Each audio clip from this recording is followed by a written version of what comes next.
দেখাতে চলেছি এই যেটা দেখতে পাচ্ছেন আপনারা, ওই পারে বিল্ডিং যেগুলো দেখতে পাচ্ছেন খুব ক্লিয়ারলি দেখা যায় না, হয়তো একটা রোড দেখা যায়, রোডের ওপারে বিল্ডিং, আবার মাঝখানে একটা গ্যাপ আছে বালুর মতো, বালুর মাঠের মতো, ঠিক আছে। মাঠের ওই পারে হচ্ছে যেটা শারজা, এই যে একটা দেওয়াল দেখা যাচ্ছে সাহারা লেখা যাচ্ছে, সাহারা, এই সাহারের ওই পার থেকে হচ্ছে শারজা, আবার এখানে হচ্ছে দুবাই, এটা পুরাই দুবাই, বুঝছেন। তো দেখানোর উদ্দেশ্য এটাই, অনেকে মনে করে দুবাই আর শারজা অনেক দূর, আসলে তেমন কিছু না। দুবাইয়ের ভিতরে শারজা, শারজার ভিতরে দুবাই বলা চলে। এই যে আমি জুম করে দেখাতে যাচ্ছি আপনাদেরকে, এই যে রামবেল যেগুলো দেখা যায় না, এই রামবেলের ওপারে শারজা, এপারে দুবাই। তবে রুট যেগুলো দেখা যাচ্ছে, রুটগুলো হচ্ছে দুবাই,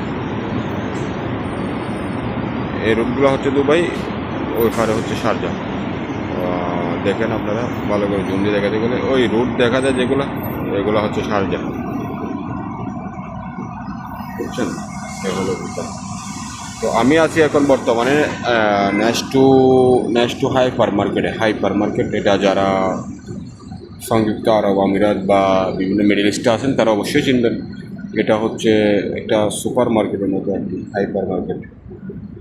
তো এখানে মূলত আমি আছি পার্কিংয়ে, যেখানে আমি গাড়ি পার্কিং করছি। পার্কিং করার পরে এখানে পার্কিংয়ে গাড়ি রাখতে অনেক মুশকিল হয়ে যায়, অনেক প্রবলেম হয়ে যায়, পাওয়া যায় না সচরাচর। আমি প্রায় 30 মিনিট রাউন্ড মারার পরে পার্কিং পাইছি। এখন আমি গাড়িটা রাখছি, আমার গাড়িটা ওইটা দেখা যায়, এটা আমার গাড়ি 40336।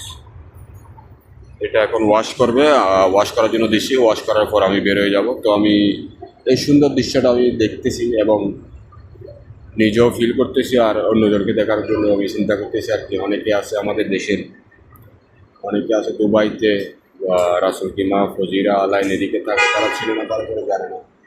তো তাদের উদ্দেশ্য করে এই ভিডিওটা।